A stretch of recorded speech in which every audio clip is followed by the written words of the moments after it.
Bueno, como bien adelantaba en la oración, hoy vamos a continuar con el estudio bíblico y vamos a tocar un tema muy importante como es la inerrancia en las Escrituras, un tema que tal vez en la iglesia primitiva o incluso a lo largo de la historia, como vamos a ver y hacer un pequeño recuento histórico del valor que se le daba a las Escrituras por el pueblo por el pueblo de Dios, por la iglesia a lo largo de los tiempos, se ha visto necesario tocarlo, incluso hasta defender la inerrancia de las Escrituras, que de una manera simple, ya vamos a dar varias definiciones, se puede definir como que la Biblia obviamente no tiene ningún error, ya lo vamos a explicar. Y este tema de la inerrancia de las Escrituras está muy ligado a dos temas, obviamente no los vamos a ver, pero sí los vamos a tocar, que es la inspiración de las Escrituras, es decir, el origen o la fuente de estas Escrituras, que es lo que va a hacer, obviamente, que el pueblo de Dios deba confiar en las Escrituras como la mismísima palabra de Dios. Y a su vez, la suficiencia de las Escrituras, que el pueblo de Dios sabe que no necesita más que lo que está escrito, que lo que Dios ha querido revelarnos.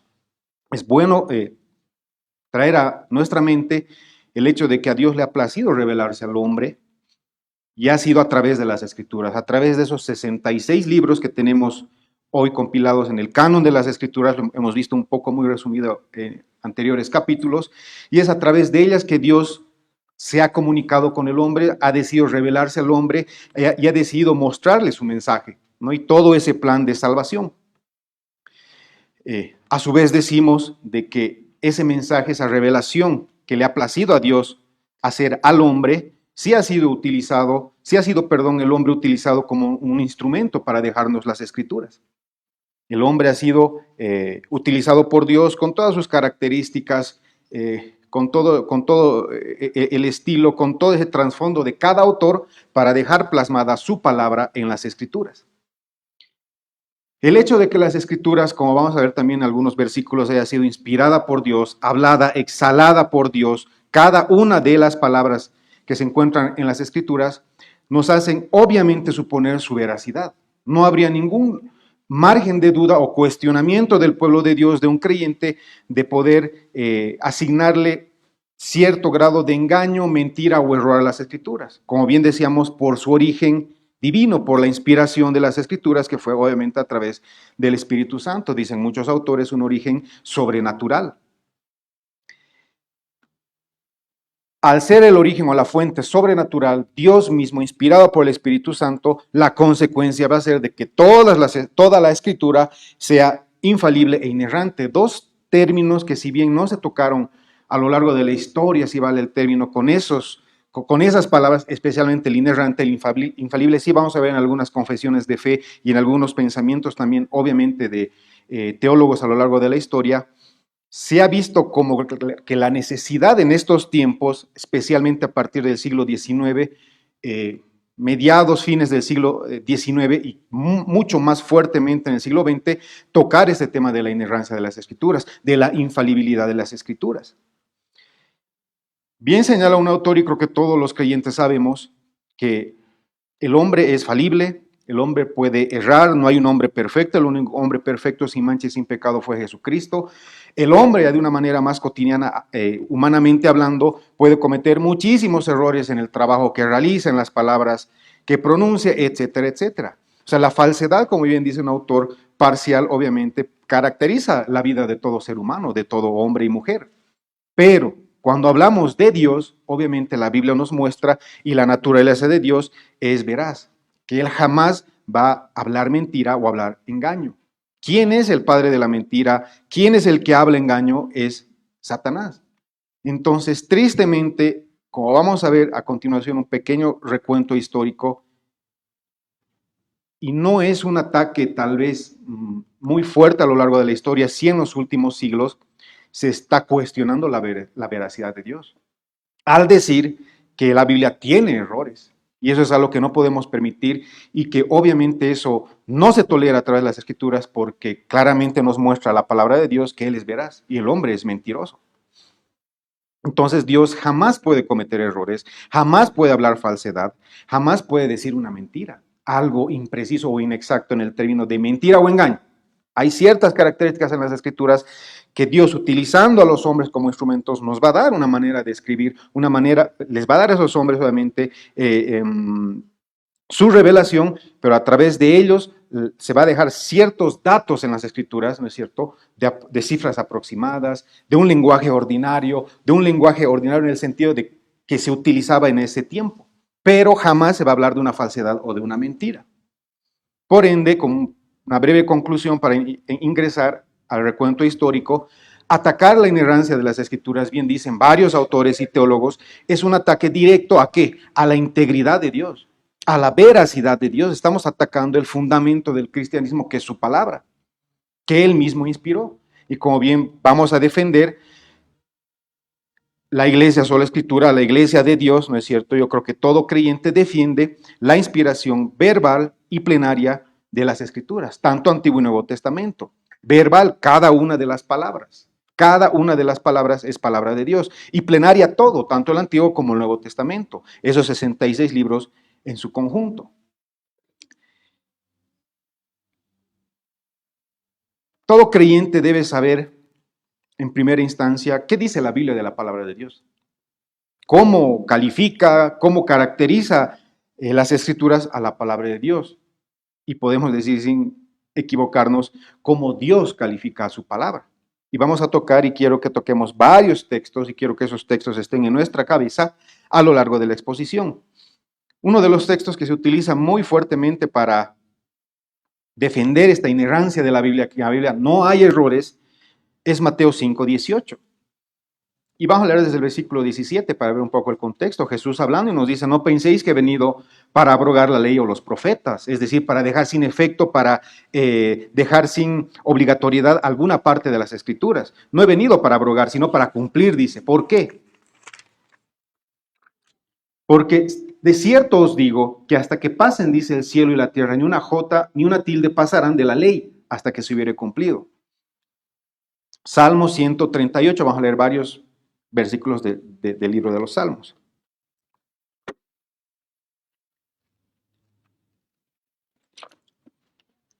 Salmo 12:6 primero.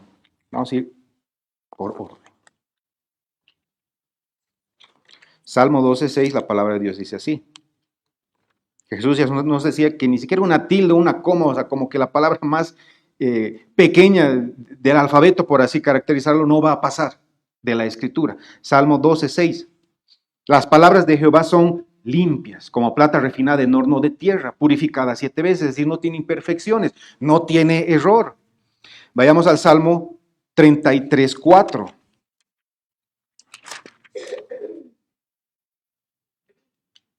Porque recta, dices la palabra de Jehová, recta, prácticamente es un camino que no tiene desviaciones, no tiene curvas, haciendo referencia a su perfección. Y toda su obra es hecha con fidelidad. Salmo 82.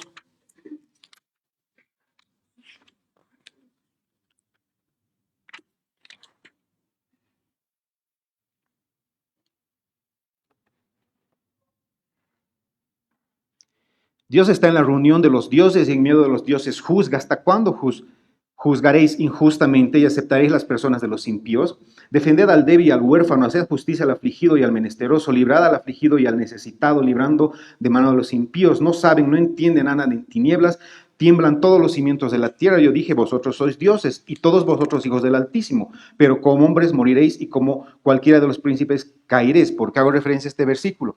Porque prácticamente se señalan las escrituras que no puede ser quebrantada. Y se acuerdan en ese debate con los judíos, Jesucristo les decía, ustedes son dioses y la escritura no puede ser quebrantada, es decir, no puede ser abolida, dejada sin efecto, no se puede tergiversar, no se puede cambiar. Vayamos al Salmo 19, al Salmo 19, que es un resumen, muchos dicen, del Salmo 119. Salmo 19 del 7 al 10.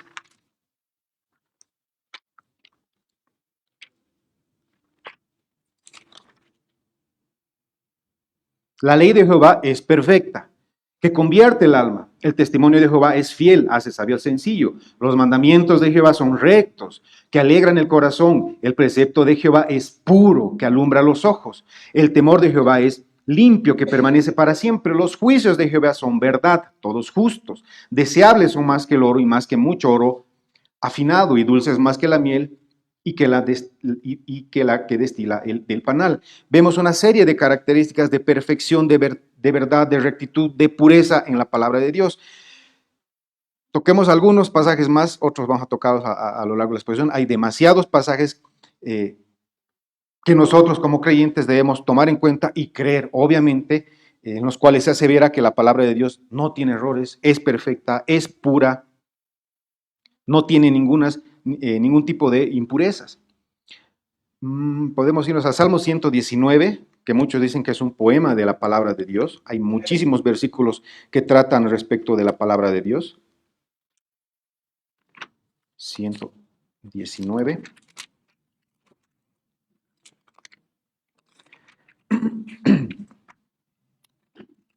Versículo 43. Hay muchísimos en el Salmo 119. Vamos a ir por partes. No quites de mi boca, dice, en ningún tiempo la palabra de verdad. Vayámonos al versículo 86. Todos tus mandamientos son verdad. Versículo 105. Lámpara es a mis pies tu palabra y lumbrera a mi camino. Versículo 151. Cercano estás tú, oh Jehová, y todos tus mandamientos son verdad. Entonces vemos a lo largo de las Escrituras, y podría hablar de Mateo, vamos a tocar también Juan, primera de Pedro, segunda de Pedro, primera de Timoteo a lo largo de la Escritura, de la exposición, donde claramente la palabra de Dios está mostrando, ¿no es cierto?, su perfección, su pureza, su rectitud. La palabra misma, Dios mismo nos está mostrando y ha revelado a través de sus Escrituras que no hay error, que es perfecta, que no puede haber engaño, mucho menos pues falsedad. Y vamos a definir que en ninguna de las áreas del conocimiento que se encuentran en las Escrituras. Entonces decir, y lamentablemente decir que la palabra tiene errores, por más de que digan históricos, culturales, no sé, etcétera, es atacar la veracidad de Dios. Porque como bien hemos visto, cada palabra de Dios es inspirada. Según Timoteo 3:16, que nos dice, toda la Escritura es inspirada. No nos dice estas partes sí, estas no, toda la Escritura, la inspiración plenaria, verbal de las Escrituras, toda la Escritura, cada palabra y Antiguo y Nuevo Testamento. Al entrar ya a los antecedentes históricos, es muy interesante hablar de que este término inerrancia, si vale el término como defensa a la pureza, a la rectitud, a la verdad de la palabra de Dios, aparece allá por el siglo XIX. También hay ciertos datos de finales del siglo XVIII, como lo vamos a ver, porque como bien decimos, la palabra de Dios se califica a sí mismo. Dios está mostrándonos que su palabra es verdad, es pura y sin errores. La iglesia primitiva, ¿cómo consideraba la palabra de Dios? Vayámonos a primera de Tesalonicenses 2:13 y vamos a hacer un viaje histórico. Primera Tesalonicenses 2:13. ¿Cómo consideraba el pueblo de Dios la palabra, las escrituras que Pablo ya, obviamente, a través de Pablo se estaban revelando a la iglesia? Por lo cual dice, también nosotros sin cesar damos gracias a Dios, el apóstol Pablo hablando, de que cuando recibisteis la palabra de Dios que oísteis de nosotros, la recibisteis no como palabra de hombre, sino según es en verdad la palabra de Dios, la cual actúa en vosotros los creyentes. La iglesia primitiva, los creyentes habían recibido la revelación que Pablo les estaba dando como la mismísima palabra de Dios, porque era la palabra de Dios. Prácticamente una afirmación muy interesante en Primera Tesalonicenses. Clemente de Roma, uno de los, vamos a hablar de ciertos líderes de la iglesia primitiva, ¿qué nos dice? ¿Qué declaración hace respecto de las Escrituras? Para que veamos que es en el último tiempo donde se ha comenzado a cuestionar la inerrancia de las Escrituras. Examina, dice, con cuidado las Escrituras, son las verdaderas declaraciones del Espíritu Santo. Verdaderas declaraciones del Espíritu Santo, perfectas, sin mancha. Justino Martí, allá por el siglo II, dice, la voz de Dios son los evangelios, no escritura de ningún hombre, la voz de Dios, y esa voz, como bien dice, son perfectas. Dios movió, dice, a esos hombres a escribir lo que escribieron. Entonces, si Dios movió, si Dios inspiró, prácticamente es una palabra sin error. Irineo también allá por inicios del siglo III, las escrituras, dice, son en verdad perfectas, ya que fueron habladas por la palabra de Dios y su espíritu, libre de falsedad, perfectas por su inspiración. Tomás de Aquino nos dice en la Edad Media, es herejía, dice, siquiera pensar que hay falsedad en las Escrituras. O sea, si alguien nos muestra de que en la Escritura hay error, hay un engaño, hay algo que es mentiroso, es una herejía. ¿Por qué? Porque el autor de las Sagradas Escrituras es Dios. Miren esas declaraciones de los líderes de la iglesia a lo largo de los tiempos. Agustín, respeto y honor solo dice por los libros canónicos de las Escrituras, los 66 libros. Solo de ellos dice, creo firmemente, que los autores estaban completamente libres de error.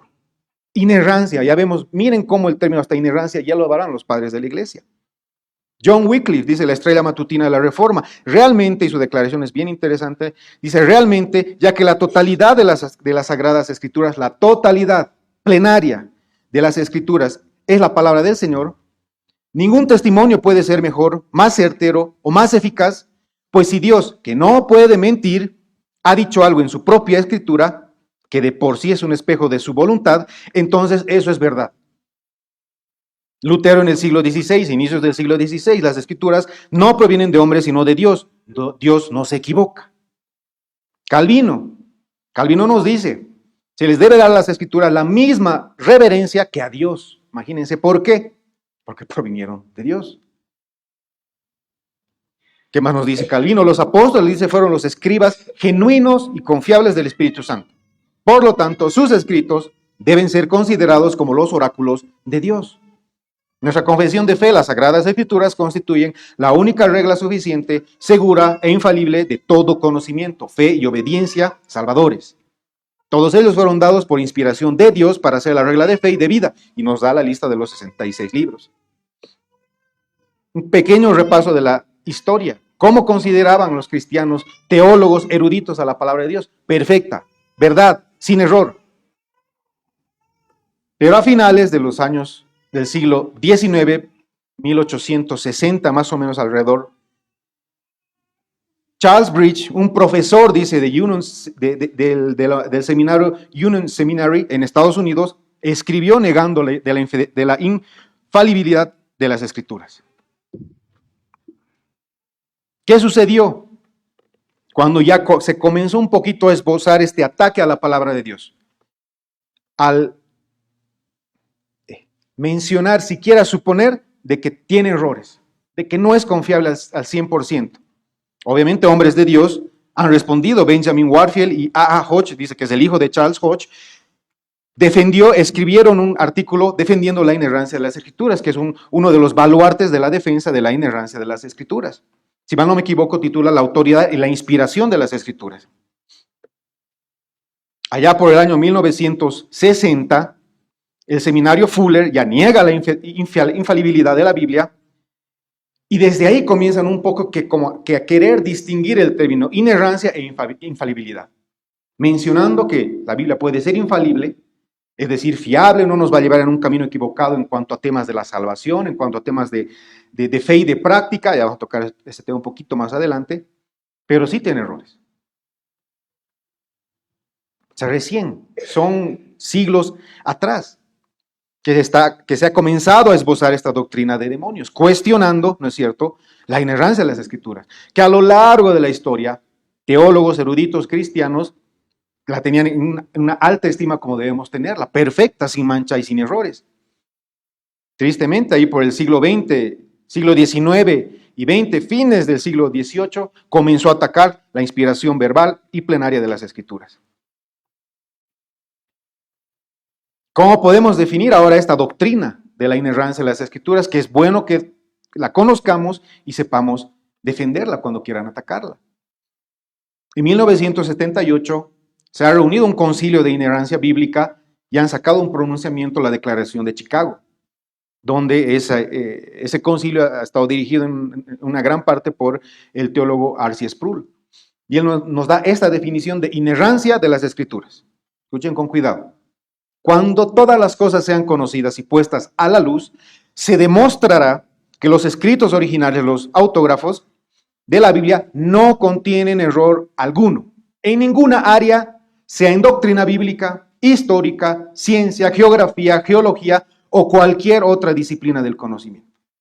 Esta declaración nos muestra que todo lo que la Biblia asevera es verdad, en cualquier rama del conocimiento. Porque lo que se ha querido atacar, especialmente con ciertos teólogos cristianos y supuestos eruditos teólogos cristianos, por ejemplo, Karl Barth, es de que la Biblia contiene la palabra de Dios, pero en sí misma, su totalidad no es la palabra de Dios, tiene errores. Y después Bullman y otros teólogos nos van a mostrar y van a querer reinterpretar la palabra de Dios, mutilarla como ya se mutiló allá por los primeros siglos. Con Marción, cuando lo que no le gustaba lo sacaba de las escrituras. Otra de las definiciones de inerrancia de la Biblia también nos da Wayne Grudem. Nos dice que esta inerrancia o la doctrina de la inerrancia de la Biblia significa que la Biblia en los manuscritos originales no afirma nada que sea contrario a la verdad. Esta definición enfoca, nos dice, la cuestión de la veracidad y falsedad del lenguaje de la Biblia.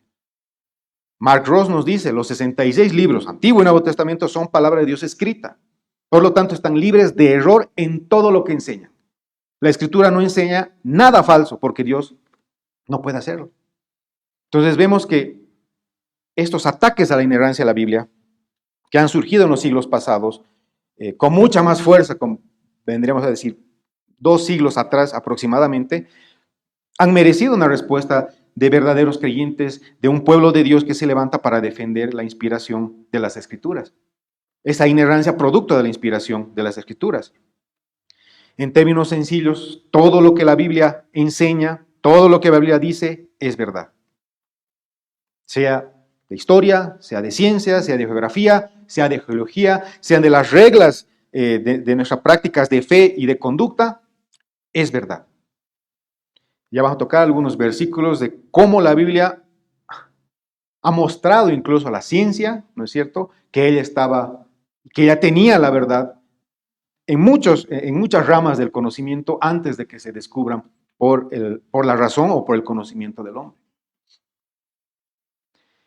Y esto es bueno saber y defender que todo lo que la palabra enseña de cualquier rama del conocimiento es verdad, porque ha venido y ha surgido esta doctrina de la inerrancia parcial, donde, como bien les decía, esos supuestos teólogos y eruditos cristianos que están negando la inerrancia de las Escrituras, que no aseguran que toda la Escritura es la palabra de Dios, vienen a afirmar de que si bien las Escrituras contienen la palabra de Dios, hay que ver qué es palabra de Dios y qué no.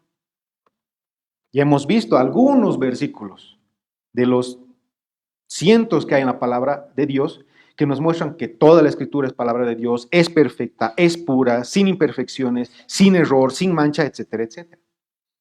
Yo les pregunto, ¿son estos mismos teólogos y eruditos que están enseñando que la Biblia tiene errores? ¿Son ellos los que supuestamente tienen el conocimiento para mostrarnos qué es verdad, qué es palabra de Dios y qué no? Eso no nos debe llegar a sorprender porque tristemente en la actualidad, y bien lo decía C.S. Sproul, si me hablan de ciertas novedades, nuevas revelaciones de la Escritura, nuevas verdades, no quiero saber. Porque todas ellas se encuentran en las Escrituras. Y toda la Escritura es palabra de Dios. Y a veces suena bien bonito, porque ellos hacen ciertas declaraciones que parecen interesantes, ¿no? ¿No es cierto? Sí es digno de confianza la Biblia, pero, ciertos peros lo ponen, ¿no? Solo en cuanto a las reglas de fe y de práctica. Después todo lo demás, signo de interrogación, tiene muchos errores, no es confiable, etcétera, etcétera, etcétera. Si bien es cierto que la Biblia es infalible, y muchos aseguran que el término infalible es superior al de inerrante porque es confiable, porque no nos va a llevar por caminos equivocados en cuanto a la salvación y en cuanto a los conocimientos que imparte la Biblia, ya se ha comenzado a esbozar estas doctrinas de demonios, donde van a hacer ciertas declaraciones con medias verdades, hasta pueden parecer espirituales, pero que están atacando, ¿no es cierto?, la inspiración de las Escrituras, que tiene un origen y una fuente divina. Prácticamente nos están diciendo que esta Escritura, ¿no es cierto?, si bien algunas partes proviene de Dios, es la palabra de Dios, otras no. O sea, como si Dios no tuviera el poder y la capacidad de poder dejarnos su palabra sin ningún error. Él es veraz, Él jamás nos va a mentir y es fiel, obviamente, a su naturaleza. Cuestionar la integridad de la palabra de Dios es cuestionar la integridad de Dios. 2 Timoteo 3:16.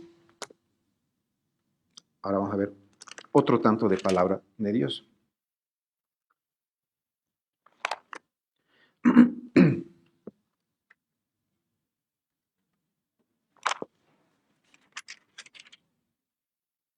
Toda la escritura es inspirada por Dios. Toda.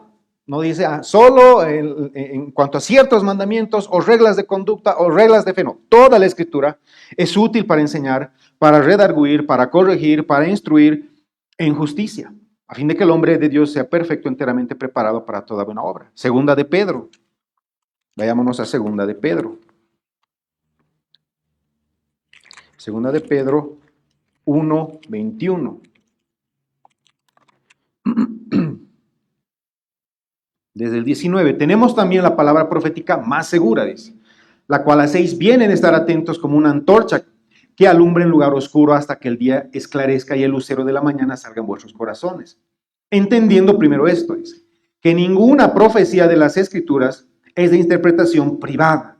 Esta traducción deja mucho que desear. ¿Por qué? Porque este término interpretación hace referencia al origen o fuente de la palabra de Dios. Y el mismo contexto lo va a responder, versículo 21.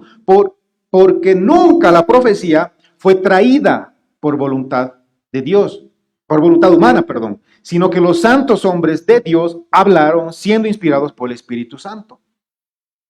Un poco más adelante, el apóstol Pedro va a decir que algunos inconstantes, indoctos, ignorantes, están torciendo, ¿no es cierto?, dice, las Escrituras, haciendo mención también a las cartas de Pablo.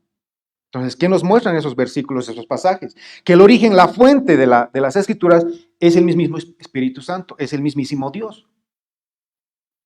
Es algo sobrenatural que se ha entregado, sí, a instrumentos falibles, pero la revelación es infalible e inerrante, lo que ellos dejaron por escrito, porque fueron inspirados por el Espíritu Santo, por Dios mismo. Entonces, cuando te encuentras con esta visión, le das el valor a las Sagradas Escrituras que le corresponde, estás afianzando, ¿no es cierto?, el fundamento de toda la teología cristiana. Caso contrario, sí se va a dar se va a abrir un pequeño espacio en una puerta para que entre a toda doctrina de demonio y para ya cuestionarnos todo lo que está en la Biblia. Porque si la Biblia no es toda la palabra de Dios, ¿quién es el que decide qué es y qué no es? Obviamente estos eruditos, supuestamente, ¿no?, que están cuestionando la inerrancia, ellos quieren supuestamente mostrarnos qué es palabra de Dios y qué no. Se ha llegado al extremo de estos eruditos supuestamente cristianos y teólogos que han cercenado la Biblia, han creado su propia Biblia, donde lo que según ellos es la palabra de Dios y lo que no es la palabra de Dios. Y si mal no me equivoco, ¿no es cierto?, alrededor de un 80% del Nuevo Testamento ha sido negado como palabra de Dios. Imagínense a qué grado de barbarie, de doctrina de demonios está penetrando la iglesia. Porque ellos dicen ser cristianos, teólogos y eruditos cristianos. Ahora, en cuanto a la definición, hemos visto que hay unos términos que debemos explicarlos. Nos dice que la palabra de Dios, tanto en la Declaración de Chicago como en muchas definiciones de inerrancia, hace referencia a que es la palabra de Dios la que están contenidos en los escritos originales, en los autógrafos. Pero muy, muy buena respuesta nos da el autor Wayne Grudem, ya que conforme los escritos que se han encontrado, más de 5,000, más del 99%, prácticamente son copias fieles del original. O sea, los cristianos tenemos que estar con una seguridad, ¿no es cierto?, de que las copias que se han hecho de los manuscritos originales, realmente en más del 99%, muchos dicen 99.6%, es copia fiel del manuscrito original. ¿Y ahora en qué variará? Variaciones textuales. Muchos lugares, no voy a hablar de las variaciones textuales, un tema muy largo, pero estas variaciones textuales no afectan en ningún momento y de ningún modo el mensaje, la palabra, la intención del autor, que es el Espíritu Santo. Algunos ponen el nombre de nuestro Señor Jesucristo, otros ponen el nombre de nuestro Señor, o algunas palabras en sinónimos. Tenemos que estar, ¿no es cierto?, con la seguridad los cristianos, ¿no es cierto?, que si bien hay ciertas variantes textuales que no afectan al contenido, a la intención de los escritos, ¿no es cierto?, tenemos prácticamente unas copias totalmente fidedignas al original. a los autógrafos, ¿no? A los primeros manuscritos. Porque muchos van a atacar eso. ¿Y cómo sé que las copias del manuscrito original han venido? Las copias originales de Pedro, de Pablo. Ahí está también el poder de Dios, la doctrina de la supervisión de Dios de las Escrituras. Es su palabra, ¿acaso Él no la va a cuidar? Él es Dios y Él puede hacer realmente lo que quiera y todo. Y ha cuidado y ha preservado sus Escrituras. El Señor Jesucristo, Pablo, el apóstol Pablo, ¿no citaban a la Septuaginta? Entonces estaba diciendo, han hecho una traducción fiable, confiable de la traducción del idioma original. Pero lamentablemente muchos atacan a las Escrituras sin haber conocido, sin haberse instruido un poco en la Biblia. En la práctica, bien resume Wayne Grudem, los textos presentes, dice, publicados con erudición del Antiguo Testamento hebreo y Nuevo Testamento griego, son los mismos que los manuscritos originales. Tenemos que tener la seguridad y la certeza de eso, que estamos, ¿no es cierto?, y que conocemos la palabra de Dios. Obviamente en la traducción se pierden algunas cositas, ¿no es cierto? Es por eso bueno que siempre la predicación expositiva esté acompañada de un estudio del idioma o de los idiomas originales cuando se presenta y se enseña la palabra de Dios. Pero tenemos esa seguridad, ¿no es cierto? Que tenemos realmente las copias de copias confiables, fiables de los manuscritos originales. Yo les pido que tengan mucho cuidado al momento de entrar a aprender un poco y buscar en internet el tema de las variantes textuales, de la crítica, de la alta crítica de estos últimos, de este último siglo, siglo y medio prácticamente, porque hacen dibujo libre con la palabra de Dios, agarrando escritos de por aquí, de por allá, realmente que contienen herejías, etcétera, y los quieren comparar con los manuscritos originales. O sea, realmente hay mucha desinformación. Si bien el internet nos puede ayudar mucho, también puede ser muy perjudicial. Ahora, al tocar, y vamos a tocar ciertas conclusiones por el tema de tiempo, ¿no es cierto?, es de que los creyentes debemos negar cualquier tipo de doctrina que quiera hacernos creer que la Biblia solo es autoritativa, ¿no es cierto?, y una regla suficiente en algunas cosas, y no en todo lo que dice. Le voy a dar algunos datos científicos bien interesantes, los estoy buscando. El libro del sagrado del hinduismo, ¿qué nos dice respecto del mundo, del planeta Tierra? Dice que se encuentra sostenido por elefantes y cuando se mueve, la Tierra se mueve. Es un libro sagrado para ellos. ¿Qué nos decía incluso la llamada Iglesia Católica, obviamente una secta, respecto de la Tierra ya por toda esa época del oscurantismo? Que la Tierra era el centro del universo. Pero ¿qué nos decía la Biblia respecto de esta área del conocimiento humano? En Job, en Isaías se nos dice que la tierra cuelga de la nada, que es redonda. O sea, la Biblia ya ha respondido a los conocimientos que recién se han descubierto miles de años atrás. La Biblia también contiene información científica respecto de las corrientes marinas. Un cristiano, Matthew Marty, gracias a Proverbios, a Salmos, ¿no es cierto?, ha descubierto, ¿no es cierto?, las corrientes marítimas, ¿verdad?, en la Escritura, cosa que después con los siglos, y recién nomás estamos hablando de unos siglos atrás, dan por cierto, por verdadero lo que había dicho la Escritura. Vemos cómo el querer meternos esa doctrina de demonios que no, solo respecto a las cuestiones de fe y de práctica, de lo que crees y cómo vives tu vida cristiano, ahí tenemos que hacer caso a Dios porque es la palabra de Dios. Pero en términos científicos, históricos, arqueológicos, etcétera, etcétera, ahí no, ahí tiene errores. Todo lo contrario, la ciencia, la historia nos está mostrando que cada vez hay descubrimientos que dan por fe lo que dice la Biblia. Dan por verdad lo que dice la Biblia. Y así va a seguir haciendo mientras sigan haciendo descubrimientos, van a reafirmar de que la Biblia es la palabra de Dios y que la Biblia no miente y de que la Biblia es verdad. El afirmar que la Biblia es solo autoritativa es el mayor ataque que están haciendo en la actualidad, de cual debemos cuidarnos. Solo es autoritativa y solo es la regla suficiente, dice, en cuanto a fe y práctica, debemos desecharla. Prácticamente es decir que estamos en presencia de un libro sagrado que tiene errores. Toda la escritura es útil para nosotros. Ya hemos visto hasta descubrimientos científicos aseverados por la Biblia. Toda la escritura, todo el conocimiento que nos da es útil, bien dice el autor Wayne Grudem. Y la misma Biblia, lo que hemos visto, quise haber tocado más pasajes, pero hay muchísimos, no hacen ninguna restricción en cuanto a la clase de temas de los cuales habla con veracidad. Ahora, en algunos, conforme al estilo de redacción de cada autor a lo largo de los tiempos, que ha sido muy diferente, podemos ver estilos, ¿no es cierto?, de escritura que tengamos que analizarlos y estudiar más a profundidad, donde nos dan citas libres, como se dice, o números o datos aproximados, pero que no son falsedad. El autor del libro de Teología Sistemática, Wayne Grudem, da un ejemplo muy, muy interesante. Yo vivo en Sopocachi. Prácticamente estoy casi a 1 kilómetro de acá de mi casa. No sé los metros exactos, los centímetros. Pero decir que vivo aproximadamente a 1 kilómetro de distancia de la iglesia hasta mi casa, o sea que existe esa distancia, ¿es error? ¿O es una declaración mentirosa? ¿Es falso? No, es verdad. Estoy dando una cifra aproximada. Entonces, no nos asombremos de que la Biblia, conforme el estilo de sus autores, que ha sido muy diferente a lo largo de los tiempos, nos presente citas libres, datos aproximados, como una manera de mostrarnos una verdad, pero jamás una mentira o un engaño. Porque nuevamente repito, la Biblia misma, como dice el autor, no respalda ningún tipo de restricción de ninguno de los temas que habla la Biblia con absoluta autoridad y verdad. Si existía un pueblo llamado los caldeos, los saduceos, etcétera, etcétera, este grupo de los judíos, es verdad, eso existía.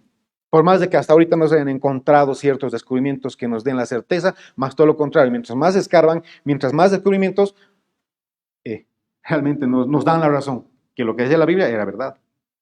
Entonces tengamos mucho cuidado de querer contaminarnos con esta nueva teología, esta teología liberal, de que tenemos que tener cuidado con las escrituras porque algunas cosas son verdad y otras son falsedades. Tiene errores. Es mejor decir, ¿no es cierto?, que todo el propósito de la Biblia es decir todo lo que dice, nos dice el autor un poquito un trabalenguas, lo analiza muy bien, pero es algo muy cierto. Que todo lo que dice sobre cualquier tema es verdad. Son cada una de las palabras de Dios. Y si están es porque Él ha considerado importante decir. En el Antiguo Testamento, cómo mostraban, ¿no es cierto?, y cómo inician algunos libros y cómo inicia la profecía. Así ha dicho el Señor. Conforme así ha dicho el Señor. Dios envió a que se escribieran estas palabras de la ley y así los profetas nos han dejado el Antiguo Testamento también. Todo lo que dice la Biblia está allí porque Dios quiso que estuviera ahí. Entonces nosotros, como creyentes, debemos defender la inerrancia de las Escrituras y no querer aceptar y estar cercenando, ¿no es cierto?, la palabra de Dios. Porque así nos lo han dicho ciertos eruditos, allá por fines del siglo XIX y siglo XX particularmente. Otro de los puntos para ya a punto de terminar este estudio bíblico es de que, como bien les decía un poquito más adelante, muchos van a venir y van a querer atacar la falibilidad de los instrumentos de Dios, que Dios utilizó instrumentos falibles, que erran como son los seres humanos, y cuestionar de que cometieron o no cometieron errores en las Escrituras. Ellos son hombres, ¿cometen errores? Sí, pero ahí niegan nuevamente lo que hemos visto, la inspiración y la supervisión del Espíritu Santo. No solo al dejarnos los manuscritos originales, donde por el poder del Espíritu Santo se plasmaron las Escrituras que Dios quiso que se plasmaran. Él estaba exhalando su palabra, estaba hablando su palabra y los apóstoles y profetas estaban escribiendo, dejándonos un testimonio escrito de su palabra de Dios. Ellos siendo falibles, ellos sí erran, ellos no eran perfectos, pero el poder, la inspiración del Espíritu Santo y esa supervisión también a lo largo de los siglos, tanto en las escrituras de los manuscritos originales como en las copias, ¿no es cierto?, nos deja, como bien decía el autor, la certidumbre, la certeza, la tranquilidad de que más del 99% de las escrituras han sido realmente y tienen una fidelidad con los manuscritos originales, todas las copias que se han hecho. Iglesia, para algunas conclusiones, si negamos, nos dice el autor, la inerrancia de las Escrituras, Si aceptamos que la Escritura tiene errores científicos, históricos, culturales, ¿podremos confiar en Dios? O sea, Él no ha tenido el poder, la capacidad de dejarnos su palabra sin error. Si aceptamos esta doctrina de la inerrancia, prácticamente estamos como que queriendo convertir al hombre, a su inteligencia, a su erudición, en una norma más alta de veracidad que la misma palabra de Dios. Porque el hombre ha tenido la capacidad de poder discernir qué era palabra de Dios y qué no. Prácticamente estamos atacando la centralidad de nuestra fe. Como bien les decía al inicio, ya para terminar, si atacas la inerrancia de las Escrituras, estás atacando la doctrina de la inspiración de las Escrituras y de la suficiencia de las Escrituras. Y es por eso que en la actualidad vemos dibujo libre en las iglesias. Iglesias que añaden palabra a la palabra de Dios. Y ahí vemos, lamentablemente, esos circos en las iglesias donde hacen sus espectáculos, ¿no es cierto?, como forma de adoración que no están contenidas en las Escrituras.